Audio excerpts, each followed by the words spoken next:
এই দুনিয়ার জীবনটা ধোঁকা, একটা ছোট্ট জীবন, পুরা ধোঁকা, কিচ্ছু নাই এর মধ্যে। আমার কথা শোনেন, এই দুনিয়ার জীবনে কিছুই নাই। চারপাশে অনেক কিছু মনে হবে, আপনার বাড়ি আছে, গাড়ি আছে, স্ট্যাটাস আছে, টাকা পয়সা, প্রতিপত্তি সব আছে। আদতে আপনি একা, আদতে আপনাকে একাই কবরে যাওয়া লাগবে, একাই আল্লাহর সাথে হিসেব নিকাশ দিতে হবে। কেউ নাই সাথে, আমাদের সাথে কেউ নাই। কিন্তু আপনি মনে করছেন যে সেলিব্রিটিজম, বড় আমি পলিটিক্যাল নেতা হয়েছি, আমাকে সবাই চেনে, আমি ইকোনমিক সেক্টরে লিড দেই, রাষ্ট্রকে লিড দেই, আমি ধর্মতাত্ত্বিক ক্ষেত্রে লিড দেই, আমাকে দেখলে মানুষ বাহবা দেয়, ইত্যাদি ইত্যাদি। দিন শেষে আমি একা, আপনিও একাই, আমাকেও একাই, তবে আপনাকেও একাই যেতে হবে। এগুলো সব চাপের খালি অন্ধ মোহ, আর কিছু না। এই মোহের মধ্যে ঢুকে পড়বেন, আল্লাহ পাক তৌফিক এনায়েত করুন।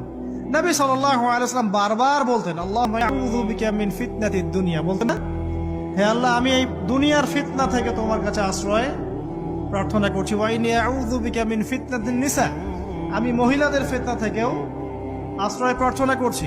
আরো দোয়া করেন, আল্লাহুম্মা ইন্নী আউযু বিকা মিন আযাবিল কবর, হে আল্লাহ, আমি কবরের আযাব থেকে আশ্রয় প্রার্থনা করছি। ওয়া আযাবি জাহান্নাম, জাহান্নামের আযাব থেকে আশ্রয় প্রার্থনা করছি। ওয়া মিন ফিতনাতিল মাহইয়া ওয়াল মামাত, জীবন মৃত্যুর ফিতনা থেকে আশ্রয় প্রার্থনা করছি। ওয়া মিন শাররি ফিতনাতিল মাসিহিদ দাজ্জাল, এবং দাজ্জালের ফিতনা থেকে